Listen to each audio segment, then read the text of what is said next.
आइजोन mall, iconic tower, Dargah road, Parbhani.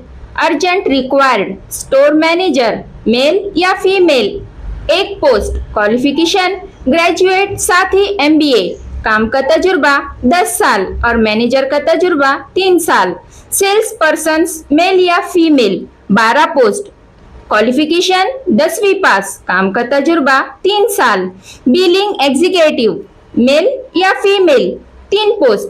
Qualification graduate, 3 साल का तजुर्बा।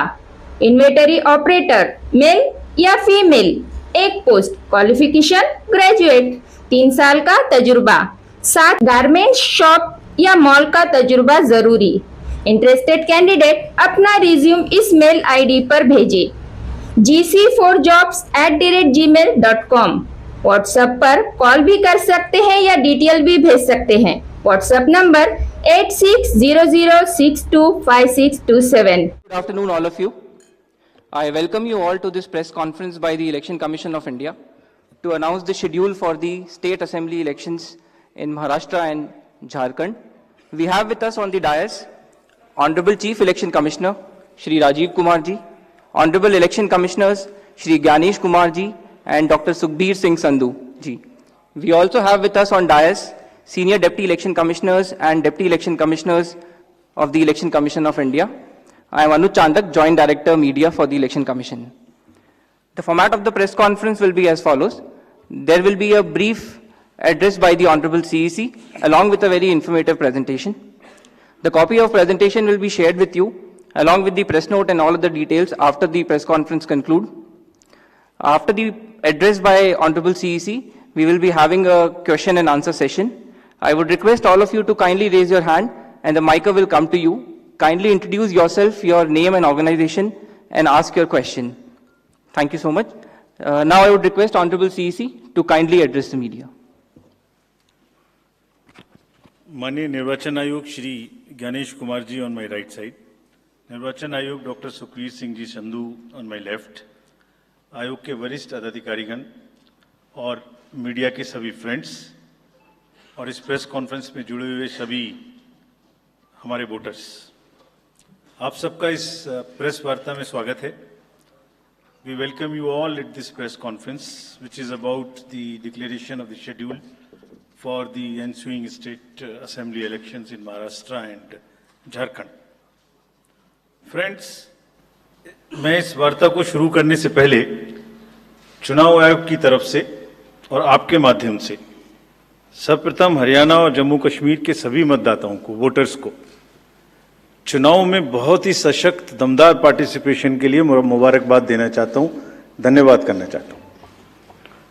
जम्मू कश्मीर की आवाम ने जमहूरियत के जश्न को ऐतिहासिक बना दिया। भारी संख्या में पार्टिसिपेट कर अपने जमहूरी हक का शानदार उपयोग किया और जिसने लोकतंत्र की मजबूत नींव रखी है। दुनिया में सबसे बड़े लोकतंत्र के रूप में भारत हर चुनाव में गोल्ड स्टैंडर्ड्स तय कर रहा है, रिकॉर्ड बना रहा है। इन दोनों चुनावों में जो जज्बा दिखाया गया वो लंबे समय तक याद रहेगा। आप सबको वो पिक्चर्स, वो माहौल निश्चित रूप से याद रहेगा। जम्मू कश्मीर की आवाम ने जमहूरियत के जश्न में लोकसभा चुनावों में जो बुनियाद बनाई थी उस पर एक बहुत ही सशक्त इमारत असेंबली इलेक्शंस में लिखी है और इस जनादेश ने नई आशाएं और उम्मीदों को संचार दिया है। Now it is over to the people of J&K to take this democratic journey forward. और हम एक नया गोल्ड स्टैंडर्ड और सेट कर रहे हैं। Just to remind you, just to recall, चुनाव घोषणा के समय ही हम अपना इरादा घोषित करने लगे हैं। हम अपनी विल और इंटेंट को पहले बताते हैं और उसे पूरा करके दिखाते हैं। Just to take you down the memory lane, Lok Sabha के चुनाव के समय, हम अनाउंसमेंट के समय हमने वादा किया था कि हम 4M की चुनौतियों से निपटेंगे और हिंसा, पुनर्मतदान, धन और सोशल मीडिया के दुरुपयोग की अनुमति नहीं देंगे। और आप सब जानते हैं कि हमने वो करके दिखाया। भारत के चुनावों की गोल्ड स्टैंडर्ड्स की कड़ी में हम एक और नया अध्याय लिख रहे हैं। इसी को आगे बढ़ाते हुए J&K अनाउंसमेंट के समय अगर मैं आपको फिर से याद दिलाऊं कि चुनाव से पहले किस प्रकार की थ्रेट्स थी, आतंकी हमले बढ़ रहे थे। लोग, आप सब लोगों में से बहुत लोग ये भी पूछ रहे थे कि पता नहीं चुनाव आयोग J&K में चुनाव कराएगा कि नहीं कराएगा।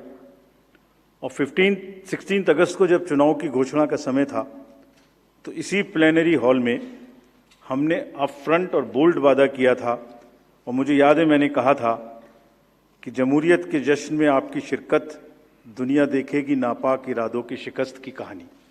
और वो कहानी आपने सबने देखी, और वो कहानी पूरे वर्ल्ड ने देखी। चुनाव को इंड्यूसमेंट फ्री बनाया गया, और जहां J&K में चुनाव कराने का विषय होता था वहां सीजर्स में 130 करोड़ रुपए के सीजर्स हुए, which is 100 times more then 2014 elections. तो पहले ये बात भी नहीं होती थी कि सीजर्स भी करना है, इस पावर को रोकना भी है। Similarly in Haryana, seizures were to the tune of around 75 crore, 4 times more than 2019 elections. इन दोनों राज्यों के चुनावों में भी नील रीपोल रहे। There was not even a single repoll in both the states, including the state of Jammu Kashmir. कोई वायलेंस नहीं हुई, zero violence, including the state of Jammu Kashmir. एक भी लाठी नहीं चली, एक भी गोली नहीं चली। आप सब इस बात के गवाह हैं। आपने देखे शिकस्त के नजारे। And let us give an ovation to the voters of Jammu Kashmir and Haryana. चुनाव दर चुनाव घटती हुई हिंसा, बढ़ती भागीदारी, रिकॉर्ड सीजर्स, मतदाता बिल्कुल स्पष्ट संदेश दे रहे हैं that they have full belief, they are very participate in the electoral process. लेकिन कोई बात नहीं, फिर भी अगर मुझे याद आए तो कुछ तो लोग कहेंगे लोगों का काम है कहना। हम उसके बिना चिंता किए आगे बढ़ते हैं, अपना काम सशक्त तरीके से करते हैं, ये आपको विश्वास दिलाते हैं। So friends, now we come to Maharashtra and Jharkhand, जहां पर अब उत्सव का समय है। हाल ही में हमने झारखंड और महाराष्ट्र में विजिट की थी, और वहां पर political parties, DEOs, SPs, IGs, commissioners, enforcement agency सबके साथ बैठक की थी, और पूरे व्यवस्था को समझा और उसका रिव्यू किया था। So before we come to the schedule, let me share some basic information about these two states with you. Total districts in Maharashtra are 36 with 288 assembly constituencies, of which 234 are general, and scheduled tribes constituencies 25 and SC constituencies 29. Term of the assembly of the Maharashtra is ending on 26 November 2024. If we talk about the number of electors in Maharashtra, they are 9.63 crores. 4.97 crores male and 4.66 crores female voters. Young voters की संख्या जिस पे काफी जोर दिया गया था SSR में 1.85 करोड़, और उसमें से 20.93 lakhs are first time voters of 18 to 19 age group. If we tell you about the polling stations in Maharashtra, there are total 1,186 polling stations, and at 52,789 locations. Urban being 42,604 and rural being 57,582. इस बार भी हम PWD managed booths बनाएंगे, women managed booths बनाएंगे महाराष्ट्र में भी। Model PSS की संख्या 530 रहेगी। अगर झारखंड में की चर्चा करें तो टोटल डिस्ट्रिक्ट्स की संख्या है 24, टोटल असेंबलीज 81, जिसमें से जनरल 44, एसटीज 28 एंड एससीज 9। झारखंड की असेंबली का टर्म 5 जनवरी 2025 को कंप्लीट हो रहा है, और अगर झारखंड में इलेक्टर्स की बात करें तो 2.6 करोड़ वोटर्स, जिसमें 1.29 crores female and 1.31 crores male. First time voters between 18 to 19 years are 11.84 lakh and 66.84 young voters in Jharkhand also. In the centenarian, number of centenarian voters is 1,706, and 3.67 lakhs PWD voters, plus 1.14 lakh voters are of the age of 85 and plus in Jharkhand. If I give you an overview of polling stations in Jharkhand, पूरे polling stations की संख्या होगी 29,562 और जो कि 20,221 locations पर फैले हुए होंगे। अर्बन संख्या वहां कम है 5,042 और रूरल परिवेश ज्यादा है, इसलिए रूरल बूथ्स की संख्या होगी 24,520। यहां पर भी women managed booths, youth managed booth, PWD managed booths बनाए जाएंगे। एवरेज वोटर्स की संख्या पर booth is 881। Particularly vulnerable tribal groups पे जैसे मैंने पहले भी आपसे चर्चा की है, कमीशन का उनको एनरोल करने के लिए, उनको एम्पावर करने के लिए बहुत एम्फेसिस है। महाराष्ट्र में 3 पीवीटीजीज हैं, कटकरी, कोलम एंड मारियागौंड, और झारखंड में 8 पर्टिकुलरली वल्नरेबल ट्राइबल ग्रुप्स हैं जिनकी आबादी 1.78 लाख है। उसमें असुर, बिरहोर, मालपाड़िया, पहाड़िया, सौर्या, पहाड़िया, बिरजिया, कोवार एंड सावर, इन सबका लगभग 100% एनरोलमेंट इलेक्टरल रोल में किया गया है। और सभी डीओज ये कोशिश करेंगे कि जो भी बूथ्स इनके यहाँ बने वो बहुत सहज इनके ही परिवेश में बने और इस तरह की स्वीप एक्टिविटी करें कि वो सबके सब अधिकतर मात्रा में अपने मतों का प्रयोग कर सकें। मैं फिर से रिपीट करना चाहता हूं कि सभी पोलिंग स्टेशंस पे एश्योर्ड मिनिमम फैसिलिटीज होंगी। पिछली बार मुंबई शहर से कुछ ऐसी इंफॉर्मेशन या शिकायतें आई थी कि वहां पर कुछ बूथ्स पे ज़्यादा पोलिंग स्टेशंस एक जगह होने की वजह से प्रॉब्लम थी। इस बार हमने रिव्यू में बहुत ही सख्त हिदायतें दी हैं, उनको रिव्यू किया है, रेशनलाइज किया गया है पोलिंग स्टेशंस को। तो हम उम्मीद करते हैं डीओज विल वर्क, और वहाँ इस बार म्युनिसिपल कमिश्नर मुंबई को डीओ भी घोषित किया गया है ताकि जितने रिसोर्सेज उनके पास हैं उन सबको वो उसमें इस्तेमाल कर सकें। एक और व्यवस्था की गई है जो हम पीछे से कोशिश कर रहे थे, अब हमने उसकी इंस्ट्रक्शंस भी इशू कर दिए हैं कि पोलिंग लाइन जब लगती है तो उसमें लाइन के बीच में भी थोड़ी कुर्सियां या बेंच लगाएं, ताकि अगर आधा घंटा लग रहा है तो बीच बीच में कहीं ना कहीं 5-7-10 मिनट के बाद आप 2-3 मिनट के लिए बैठ जाएं तो थोड़ा अच्छा लगता है, मतलब थकान थोड़ी कम महसूस होती है, खासतौर से बुजुर्ग लोगों को। तो ये व्यवस्था भी सब पोलिंग स्टेशंस पे रहेगी। Friends, if I come to the next, ease of voting for senior citizens PWDs, this will be followed. You have all the experience of the pan-India coverage of facilities for the persons with disabilities and senior citizens.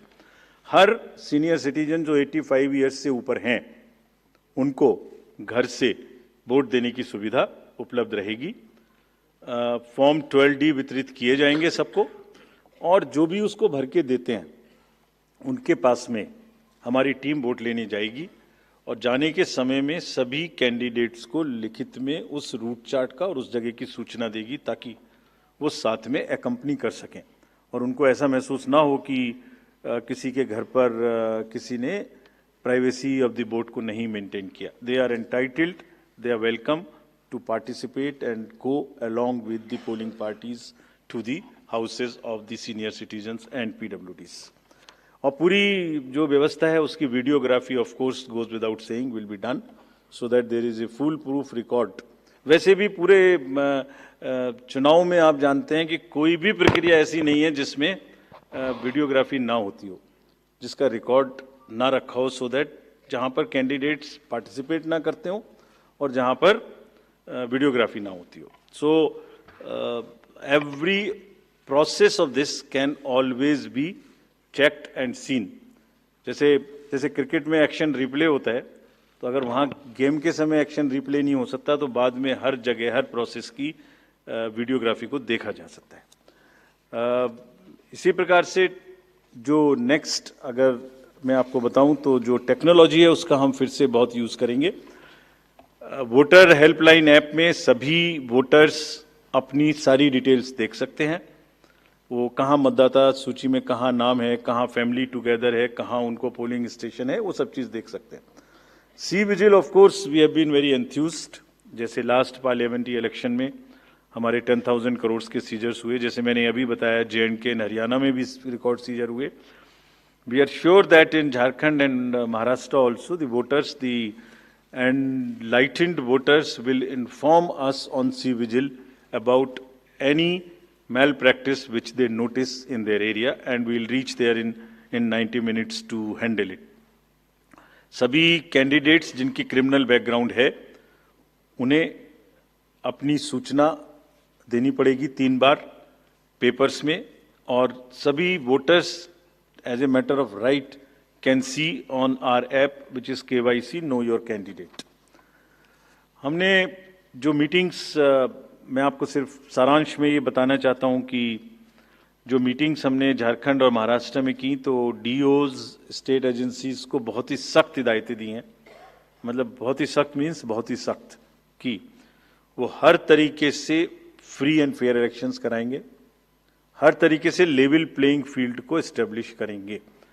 उनको ये स्पष्ट बताया गया है कि किसी भी पदाधिकारी के विरुद्ध अगर ऐसी सूचना आती है और ये प्रमाणित होता है कि उन्होंने कोई भी कार्य ऐसा किया जिससे लेवल प्लेइंग फील्ड डिस्टर्ब होती है, एक पार्टी को पक्ष एक पार्टी को नुकसान, तो very stern action will be taken against them. This has been very very clearly told to everyone. किसी भी तरीके का प्रलोभन, वही 4 M's जो पहले हमने बात की थी, मनी का डिस्ट्रीब्यूशन, फ्रीबीज का डिस्ट्रीब्यूशन, शराब का डिस्ट्रीब्यूशन, ड्रग्स का distribution will all be under strict watch. All airports, all landings of the aircrafts in the field will all be checked. There would be extensive polling, the checkposts on the borders of the interstate for checking interstate movement. और कहीं से भी multi disciplinary teams वहाँ बनाने के लिए कहा गया है, यानी जिसमें एक्साइज भी होगा, पुलिस भी होगी, जीएसटी भी होगी, ट्रांसपोर्ट के भी लोग होंगे, ताकि वो 24/7 उनकी चेकिंग कर सकें. और साथ में ये भी हिदायत दी गई है कि चेकिंग का मतलब ये नहीं है कि कॉमन सिटीजन को कोई भी हैरेसमेंट होना चाहिए. That precaution must very very carefully be taken about all of them. सभी पोलिंग स्टेशंस 2 किलोमीटर के अंदर हों. किसी भी कंट्रोल रूम्स की स्थापना होगी हर डिस्ट्रिक्ट में, so that they can handle the social media narratives if there is anything which is wrongly being conveyed. ये सब का सब वहाँ पर निश्चित रूप से व्यवस्था होगी. सारांश में, if I summarize everything before coming to schedule, I would like to say that चुनाव लोकतंत्र का ऐसा त्योहार है और ऐसा उत्सव और पर्व है जिसमें सभी वोटर्स की भागीदारी बिल्कुल आवश्यक है, वांछनीय है, आवश्यक है, रिक्वेस्टेड है. We appeal to everyone to come and vote in large numbers in these elections also. साथ ही सभी राजनीतिक दल, सभी कैंडिडेट्स से भी अनुरोध है कि पूरे नियमों का पालन करते हुए कैंपेनिंग के दौरान निर्भय होकर कैंपेनिंग करें. लेवल प्लेइंग फील्ड एस्टेब्लिश करना हमारा काम है, लेकिन उसको वायलेट ना हो, उसमें कोई एक्सेसेस ना हो, ये उनका भी काम है. Now I come to the schedule for Maharashtra. This will be in single phase. The notifications, date of notifications are in front of you. 22nd October would be date of notification. Last date of making nomination would be 29th October. Scrutiny on 30th October.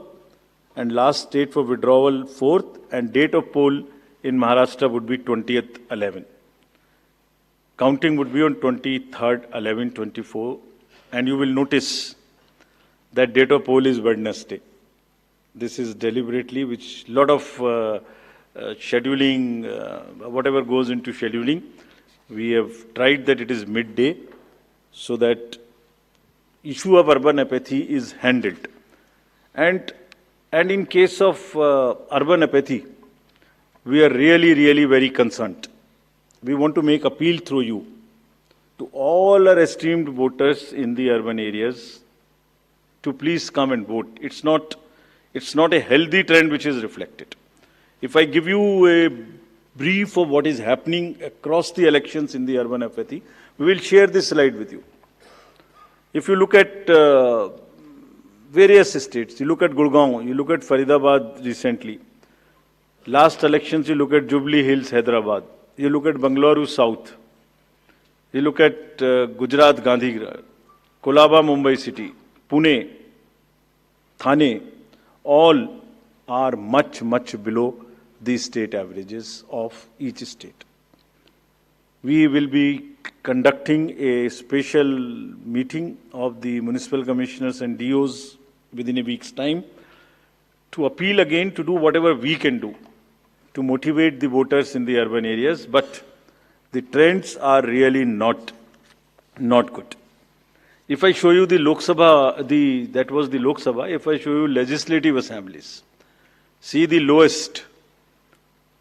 The Kolaba was just 40%.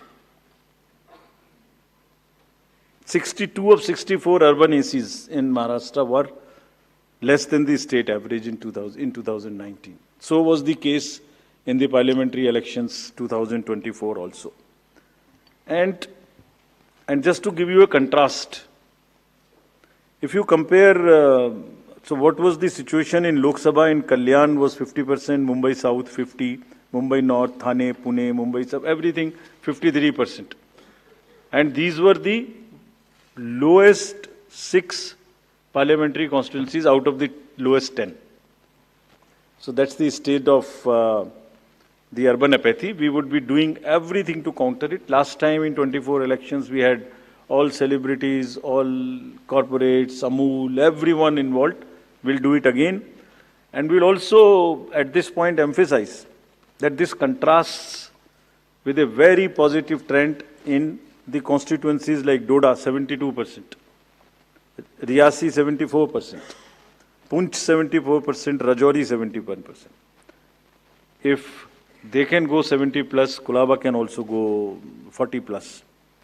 In 24 Lok Sabha elections, Bastar was 68%, 69%. Gadchiroli, Manipur, states after state, tough areas.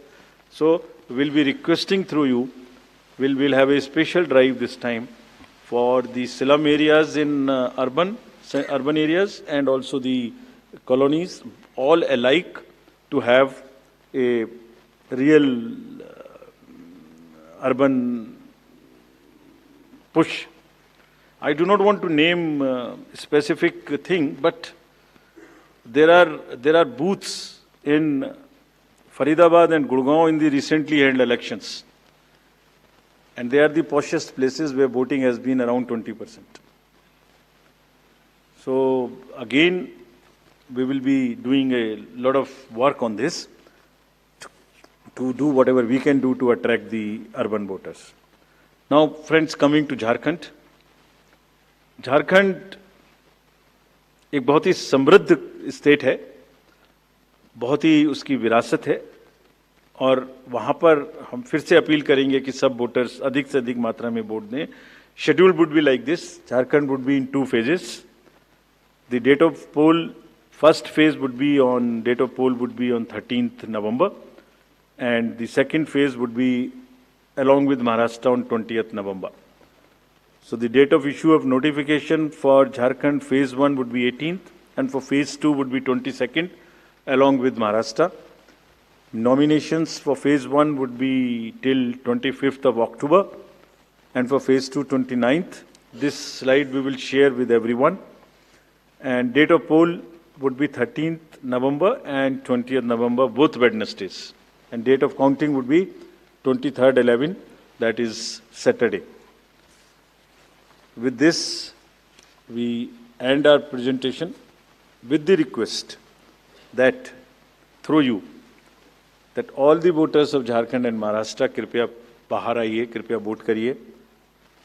लोकतंत्र के उत्सव में आपकी भागीदारी कि हम बहुत ही request करते हैं, अपील करते हैं आपसे.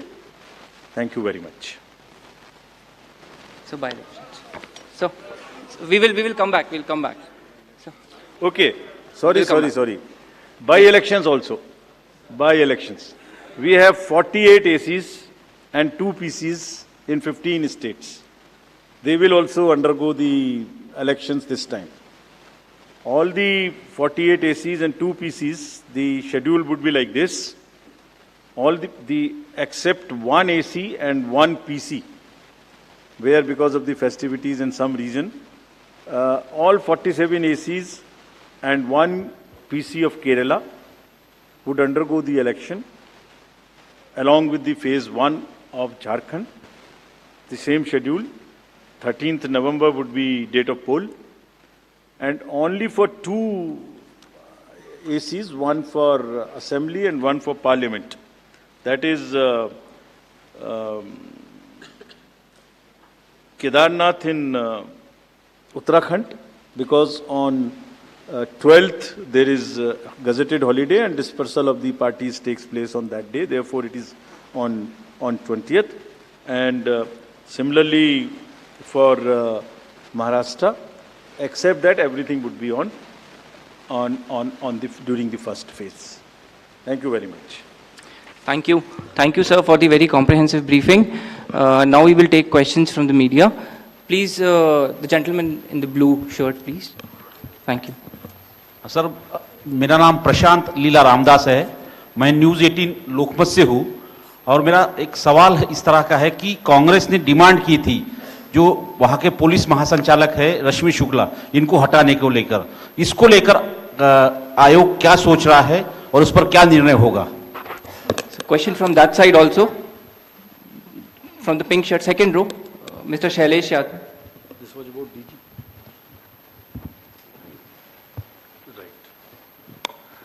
सर सर मैं शैलेश यादव ANI से।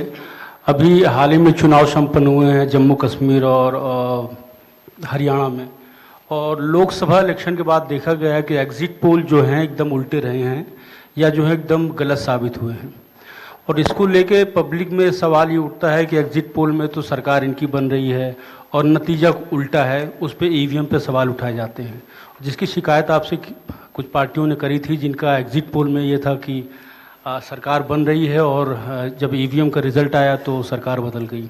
तो इस तरह के एग्जिट पोल को लेके आपका क्या कहना है, क्योंकि सवाल जब उठते हैं तो आपकी तरफ से जो है बाहर नहीं आता है कि क्या इलेक्शन कमीशन सोच रहा है इस पर? Last row, madam was raising the hand. Please. Yes.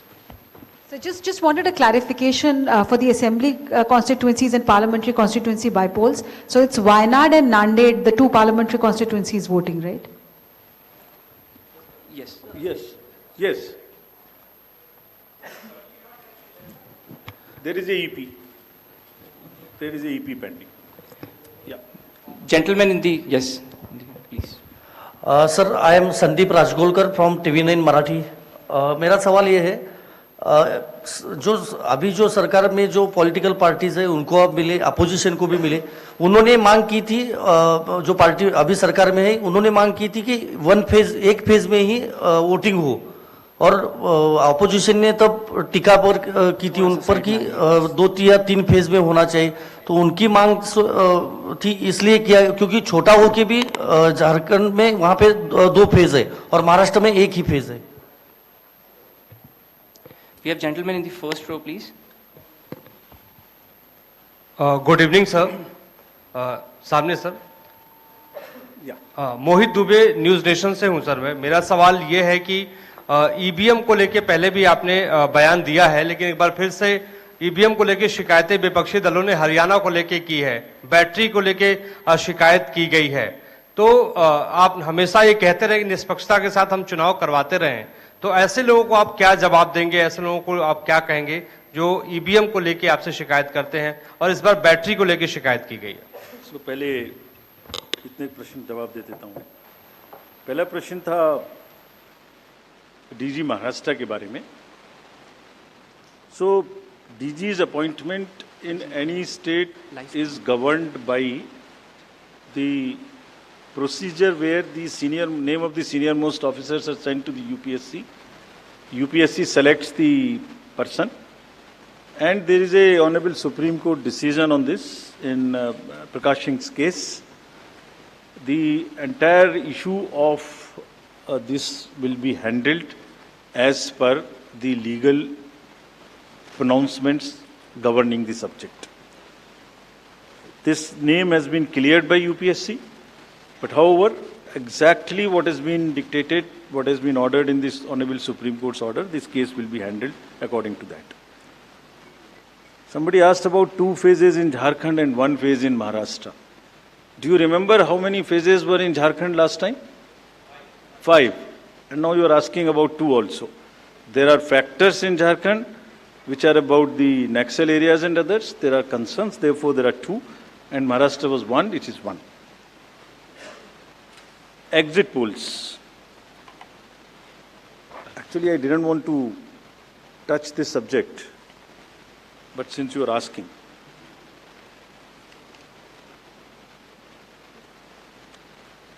Exit polls के आने की वजह से, एग्जिट पोल्स के एक एक्सपेक्टेशन सेट करने की वजह से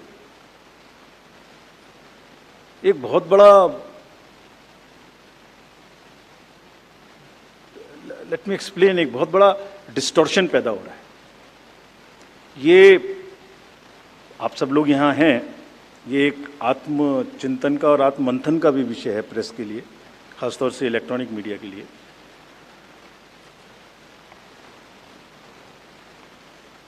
पिछले कुछ इलेक्शन से 2-3 चीजें एक साथ हो रही हैं, अगर हम उसको पूरे कैनवस को एक साथ देखें तो, और ये सबके लिए समझना जरूरी है। पहले एक एग्जिट पोल आता है जिसकी हम उसको गवर्न नहीं करते,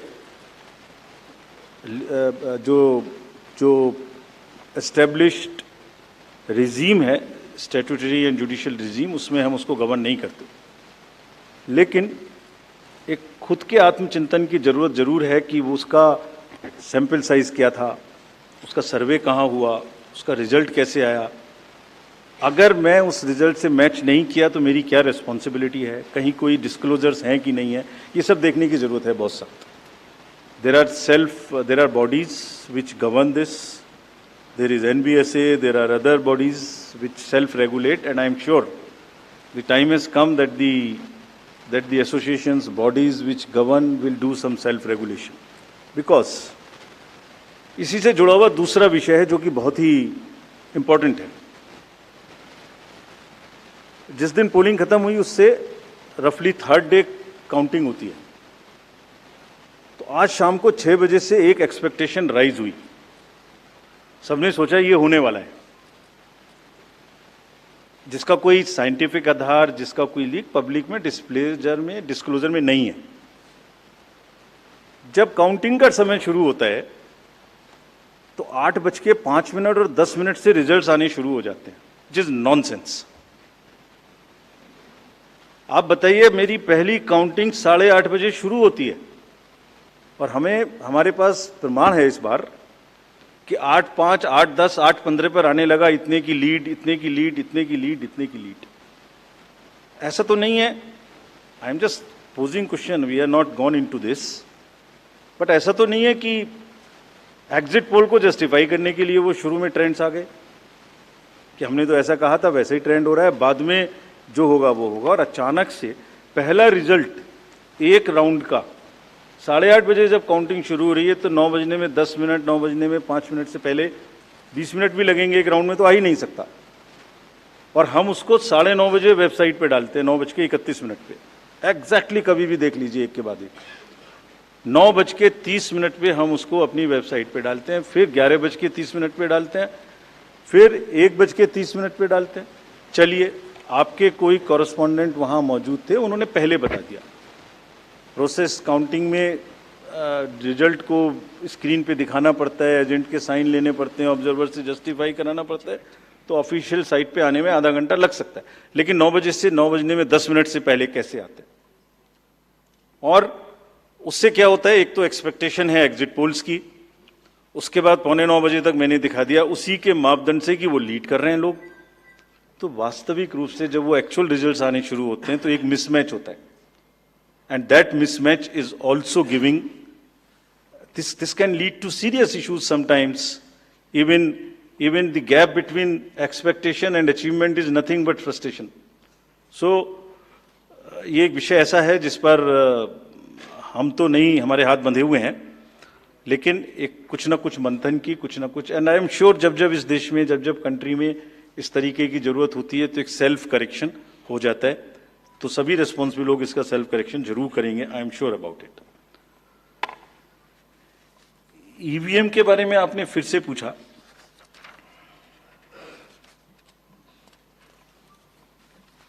बहुत बार मैं बता चुका हूं आपको, थोड़ा समय लगेगा तो फिर से बता देता हूं।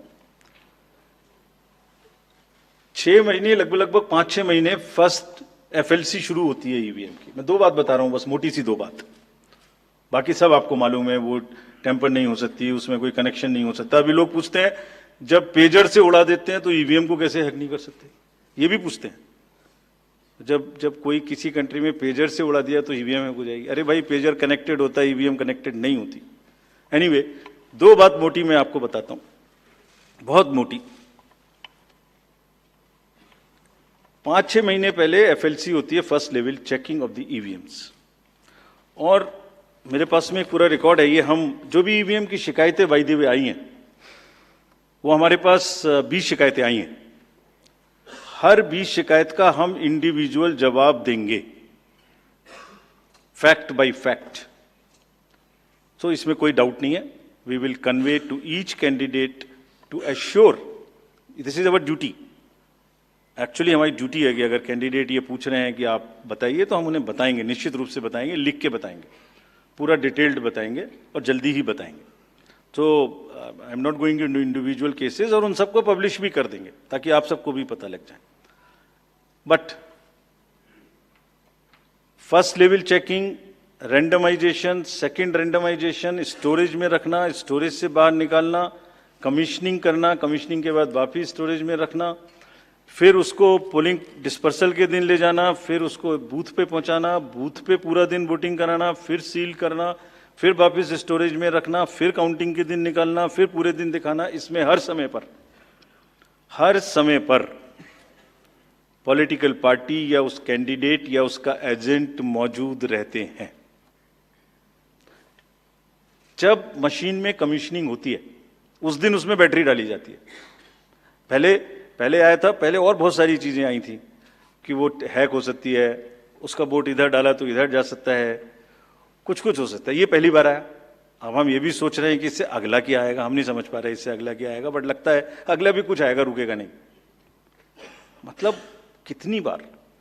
एनीवे, कमीशनिंग बहुत जरूरी है समझना।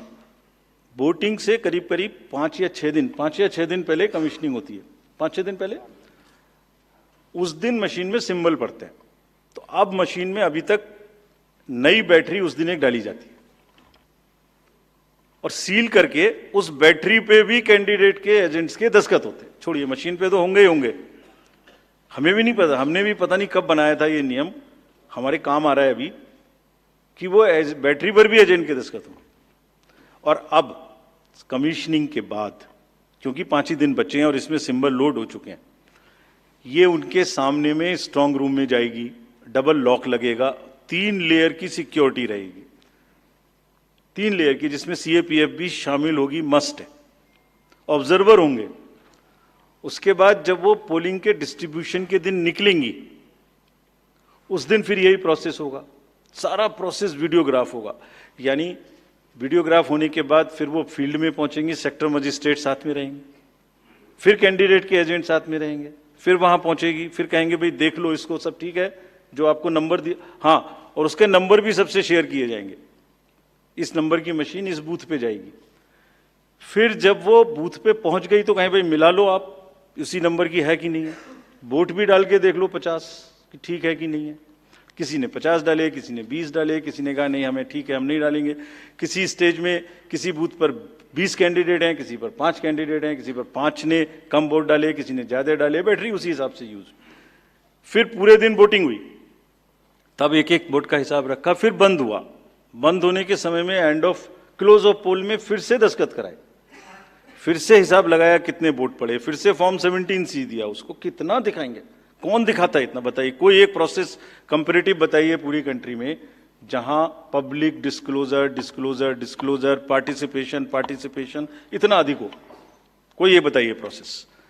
उसके बाद में बंद करने के बाद में उसको स्ट्रांग रूम में बंद किया, फिर काउंटिंग के समय निकाला तो एक बैरिकेटिंग लगाई, उस बैरिकेटिंग के बीच में से जाएंगे, इधर उधर से नहीं जाएंगे ताकि कोई मिक्सअप ना हो।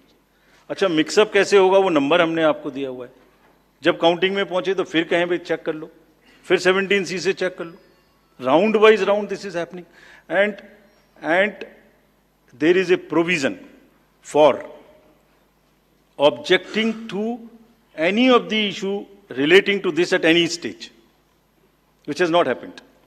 So हम इंडिविजुअल जिसने वो बिल्कुल सेफ है, बिल्कुल रोबस्ट है। अच्छा, और मैं बताता हूं आपको, आप पिछले 15-20 इलेक्शंस देख लीजिए, it is giving results after results differently.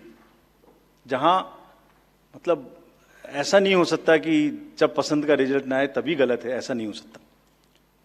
Anyway, हम सबका इंडिविजुअल जवाब देंगे और आपको भी बताएंगे, उसको वेबसाइट पे डलवाएंगे, जवाब दे देंगे आपको। एक FAQ भी बनाएंगे उसका, बताता हूं मैं आपको, बट इसमें थोड़ा सा, चलिए आप अपना प्रश्न पूछ लीजिए, अभी ये बता देता हूं। जी सर, बता दे, ये भी इसी के साथ बता दे। Will take some questions from the, नहीं, ये प्रभु जी का इसके साथ ही बता देता हूं। जैसे मैंने पहले बताया, ये एक सिंगल यूज बैटरी है, जब ये पड़ेगी तो 5-6-7 दिन के लिए इस्तेमाल होगी।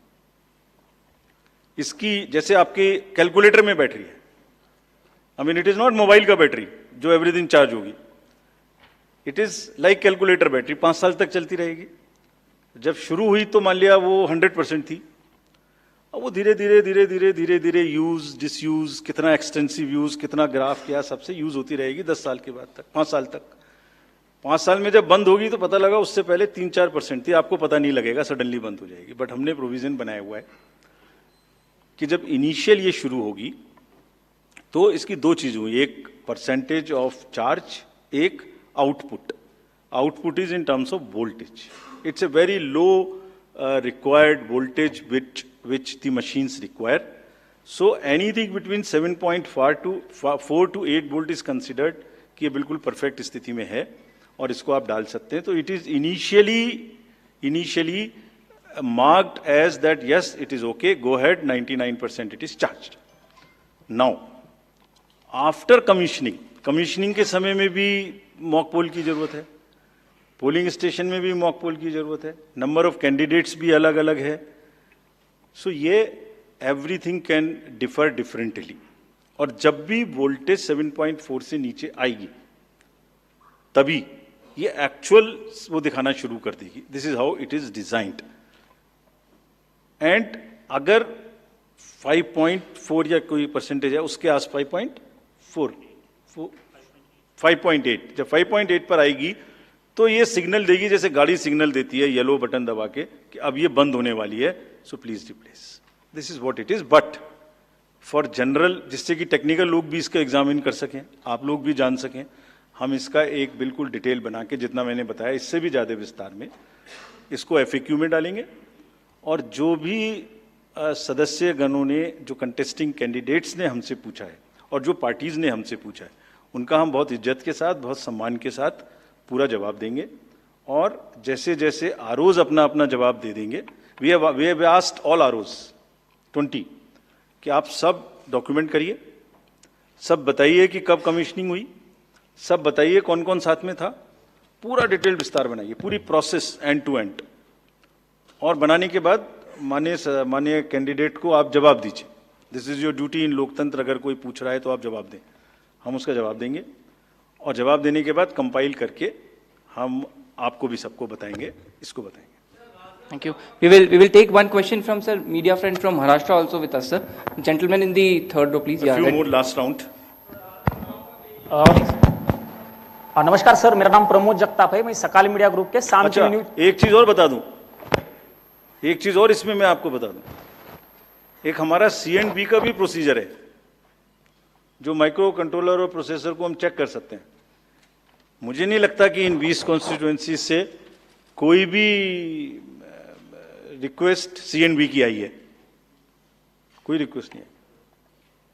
सो Anyway, we will give specific replies upon this. Yes, please. हाँ सर, मेरा नाम प्रमोद जगताप है, मैं सकाल मीडिया ग्रुप के साम टीवी न्यूज चैनल से हूँ। मेरा सवाल जो है वो सिंबल को लेके, महाराष्ट्र में एनसीपी के 2 गुट होने के बाद तुतारी और ट्रम्पेट, तुतारी जो है शरद पवार की पार्टी को दे दिया, लेकिन लोकसभा चुनाव में ट्रम्पेट जो है वो भी सिंबल कोई इंडिपेंडेंट कैंडिडेट को दे दिया था। इससे ज्यादा वोट उस इंडिपेंडेंट कैंडिडेट ने लिए थे। शरद पवार के एनसीपी का ऐसा कहना है कि ये सिंबल जो है वो फ्रीज करना चाहिए। महाराष्ट्र के स्टेट इलेक्शन कमीशन ने स्थानिक स्वराज्य संस्था के जो चुनाव है उसमें वो फ्रीज किया है, लेकिन केंद्रीय चुनाव ने अभी तक उसके ऊपर कोई डिसीजन नहीं लिया। तो आप उसको लेके कोई आपकी एसओपी बनाने वाले हो, वो सिंबल अभी फ्रीज करने वाले हैं, उसके का जरा सविस्तर बताइए please. Gentleman in this side, pink. Rajiv sir, मैं आनंद कुमार सिंह हूं, न्यूज़ इंडिया न्यूज़ चैनल से। सर, मेरा एक सवाल आपसे है। मैंने लोकसभा चुनाव और विधानसभा चुनाव जम्मू कश्मीर कवर किया था, तो मैंने तेलंगाना में देखा कि हिजाब को लेकर लोकसभा बीजेपी की प्रत्याशी थी, तो वो हिजाब को लेकर आइडेंटिफाई कर रही थी, जिसको लेकर विवाद हुआ था। और ऐसा ही जम्मू कश्मीर में भी हुआ। किश्तवाड़ से शगुन परिहार को उम्मीदवार थी बीजेपी की, तो वो भी हिजाब उठाकर शक्ल देखने को लेकर, आइडेंटिटी को लेकर देखना चाहते, जिसको लेकर विवाद हुआ था। दिल्ली बीजेपी ने आपको लिखा है कि इसको लेकर एक एसओपी बनाई जाए जिससे आइडेंटिटी क्लियर हो सके। तो मेरा सवाल आपसे सीधा ये है कि डेमोक्रेटिक राइट या कल्चरल राइट, आप किसको आगे रखेंगे? Yes please to the gentleman. जी सर, एक सवाल ये भी था कि आपने एक करके we will go by Anuj please. Rajiv sir, अभी जो आपने चुनावों की तारीखों का ऐलान किया है, लेकिन उसमें कुछ ऐसी सीट्स हैं विधानसभा जहां पर उपचुनाव होना था या लोकसभा, जिन पर नहीं ऐलान किया गया। वो कौन कौन? सर, यूपी की 10 सीटें थी। 10 की 10 होंगी? 9 सर, 9 किया है। Basirhat is under the election petition. There is an election petition in Basirhat, so that is one case. 10 सीटें थी ना sir. Milkipur also is under election petition. So let me say it that way. जहां इलेक्शन पेटिशन नहीं है वहां सब में हो रहा है, ठीक है? वो दे देंगे, वो 2 तो मैंने बताई दी आपको। चलिए, let us go orderly. Yeah, please follow a system. Thank you. Two Gentlemen more in questions. Two more. this row, green. 2 last questions, please. Sir, this is Nishant Azad from Organizer English Weekly. My question is that misuse of AI and deepfakes is increasing. So, what are the steps Election Commission is taking to deal with this issue? Good question. Sir, अभी मुंबई जैसे बड़े शहर में जिस तरीके से दिन दहाड़े मर्डर हुआ, महाराष्ट्र में जिस तरह से लगातार घटनाएं बढ़ी हैं अपराध की, इसको लेकर बहुत ज्यादा चिंताएं हैं, बहुत सारी बैठकें भी हुई हैं। इसको लेकर किस तरीके से चुनाव आयोग ने इससे पहले हालांकि बैठक की थी, अब किस तरह से तैयारियां की जा रही हैं ताकि खास करके शहरी इलाकों में जहां पर आप वोटिंग परसेंटेज वैसे भी कम देख रहे हैं, बांद्रा का इलाका हो, जुहू वर्सोवा, कैसे लोगों में कानून और व्यवस्था के लिए लोगों के मन में विश्वास पैदा करेंगे ताकि लोग वोटिंग के लिए ज्यादा से ज्यादा निकलें? Thank you. We will take one more question, sir. Let him answer. Let him answer. Let me answer these questions first. About this symbol, first question is about the symbol of the NCP. NCP का जो symbol है, man blowing तुरी, so उसमें हमारे पास में 2 request आई थी NCP SP से। एक तो ये आई थी कि उनको जब हमने रिकॉग्नाइज कर लिया है एज स्टेट पार्टी, तो उन्हें हम कंट्रीब्यूशंस रिसीव करने की भी स्वीकृति दें। और दूसरी रिक्वेस्ट आई थी कि उनको जो उनका सिंबल है वो प्रोमिनेंट नहीं है, वो जब वोटिंग मशीन के बैलेट यूनिट के अंदर में छोटा दिखाई देता है, तो उसका रेशियो ऐसे चेंज कर दीजिए कि वो स्पष्ट से मैन ब्लोइंग तुरी दिखाई देने लगे। और दूसरी रिक्वेस्ट एक और भी साथ में थी कि उस जैसा एक कोई ट्रम्पेट है उसको हटा दीजिए। 3 रिक्वेस्ट थी। पहली रिक्वेस्ट हमने उनकी मान ली। हमने उन्हें उसी दिन ऑथराइज कर दिया था कि आप ड्यूली कंट्रीब्यूशंस ले सकते हैं, subject to the disclosures which every political party has to do. Secondly, हमने उनको लिखित में ये भी छूट दी थी कि आप खुद हमें बताइए कि आप अपने सिंबल को, मैन ब्लोइंग तुरी को, किस तरीके से बैलेट यूनिट में दिखाना चाहेंगे। तो उन्होंने कहा था हम इस तरह से दिखाना चाहेंगे। 1-2 चॉइस दी थी, जो उनकी पहली चॉइस थी वो हमने मान ली। सो इस इलेक्शन में उनका सिंबल वुड बी ज्यादा दिखाई देगा, मतलब प्रोमिनेंटली दिखाई देगा। तीसरी रिक्वेस्ट थी, वो एक ट्रम्पेट है इस टाइप की, जो कि मैन ब्लोइंग तूरा से बिल्कुल डिफरेंट है, तो कमीशन ने उसी दिन बताया था कि वो उससे डिस्टर्ब नहीं करता है। So all the three have been accepted, that is one. All AI and deep fakes, this is a very, very contextual question.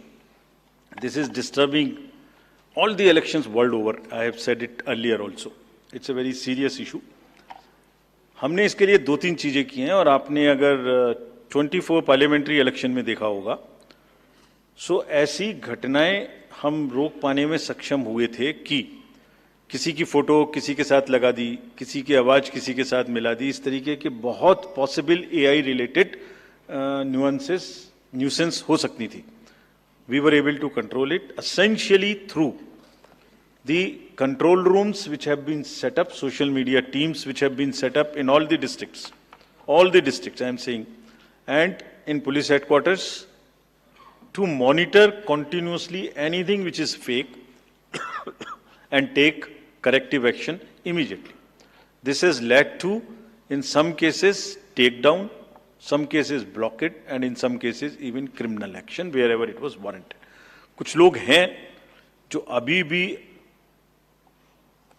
एकदम झूठ नैरेटिव किसी ना किसी तरीके से चलाते हैं।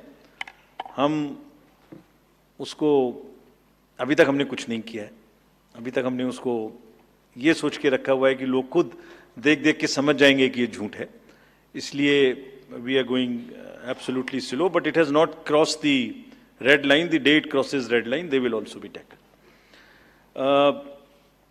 Identity, democratic identification versus cultural identity. This has conduct of election rules. Section 35. Rule 35 specifically mentions about the identification of electors. And also 34 mentions about facilities for women electors. Exactly in दो provisions के तहत identification का कार्य जो कि rules में provided है उसी हिसाब से किया जाएगा, but with full regard and respect to the cultural aspects of the entire issue, which are prevalent in many states, which are prevalent in Rajasthan, which are prevalent in many, many parts of the country. That will be according to the rule position, and also the fullest possible respect to the cultural milieu of that particular area. Violence in elections. We, after the MCC declaration, we will make it extremely clear to the police authorities, the state civil authorities in a particular state which you are mentioning, that violence of any kind and the crime of this nature which has a political overtones would be absolutely a no-go area for the commission. ये उनको सख्त हिदायत, हम immediately ये पहले से ही सोच के बैठे हैं कि जैसे ही हम इलेक्शन, अभी तक हमारा रोल नहीं था, जैसे ही अब ये MCC लागू है, we will have a very strict view on this, and we will direct everyone that किसी भी तरीके की violence और किसी भी तरीके का crime, especially against any political person, should not happen, should not repeat, should not happen. We have not allowed it to happen in Haryana, J&K, state after state. We are sure that it will not happen. Thank you very much. Thank you. Thank you, sir, for the comprehensive briefing. Thank you, friends, for joining us today. There's a high tea outside. Please join us. We have shared all the details along with the presentation and press note with our media friends in their WhatsApp group. They will also be uploaded on our website. Thank you. Advance booking शुरू है Iftikhar park की sky line contractor and engineer private limited की पेशकश Iftikhar colony साथ ही शुरू की जा रहा। दूसरा प्रोजेक्ट इफ्तिखार पार्क परभनी शहरधार रोड स्थित कलेक्टर द्वारा मान्यता प्राप्त NA 44 लेआउट, जिसमें आपको इस प्लॉटिंग में यह सुविधा मिलेगी। मेन रोड 50 फीट और अंदर के रोड 40 फीट 30 फीट, साथ ही साइड में गट्टू भी डाले हुए। हर प्लैट के पास रोड आप देख सकते हैं, आपको नजर आ रहे हैं।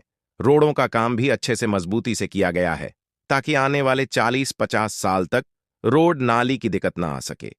इस तरह से ध्यान में रखकर प्लैटिंग को डेवलपमेंट की गई है। आपको सारी सुविधा मिलेगी, जैसे हर घर में नल भी होगा, हर प्लॉट पर नल कनेक्शन जोड़ा गया है और रोशनी के लिए लाइट भी अच्छे से पोल बिठाए गए हैं और 30 फीट पर बोर को पानी, 2.5 से 3 फीट पर मुरूम 2।